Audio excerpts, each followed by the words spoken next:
அல்லாஹ் மாலிக். என் அன்பு பிள்ளையே, உன் வழித்துணை சாயப்பா உனக்காக பேசுகிறேன்.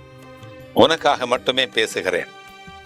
உன்னுடைய வாழ்க்கையிலே பிரச்சனைகளை மட்டுமல்ல, பிரச்சனைக்கு உரிய நபர்களையும் தூரத்தில் வைத்துவிடு. நிம்மதி என்றும் உன்னுடைய அருகில் நிலைத்திருக்கும். அப்படி இருந்தால் கோபத்தை உன்னுடைய கேடயமாகவே அதை பயன்படுத்து. ஒரு பொழுதும் அதை ஆயுதமாக கோபத்தை பயன்படுத்தாதே. நீயாகவே வாழ வேண்டும். வாழ்க்கை சிறந்த ஆசானாக உன்னை வழிநடத்தும். உன்னை முந்தி செல்பவர்களை கண்டு கலங்காதே. உனக்கான வெற்றியை உன்னால் மட்டுமே நீ நிரப்ப முடியும். துவண்டு விடாதே. அதற்கு முன்பாக இந்த உலகத்திலே தூற்றுவோர் இருந்து கொண்டேதான் இருப்பார்கள்.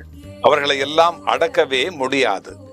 அவர்களை கண்டுகொள்ளாமல் நீ உன்னுடைய வேலையை பார்த்து கொண்டே இருந்தால் வெற்றி என்பது நிச்சயம் உனக்கு கிடைத்துவிடும்.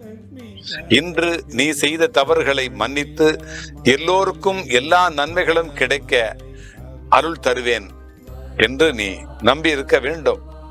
கவலைகளை மறக்க இயற்கை தந்த வரமே தூக்கம் என்பது.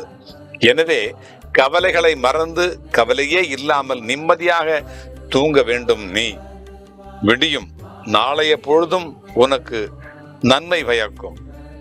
எனவே பயமில்லாமல் இரு, பக்குவமாக இரு. கண்டிப்பாக நீ வெற்றி பெறுவாய். உன்னோடு நான் வந்து கொண்டே இருப்பேன். நீ வென்று கொண்டே இருப்பாய். அல்லாஹ் மாலிக்.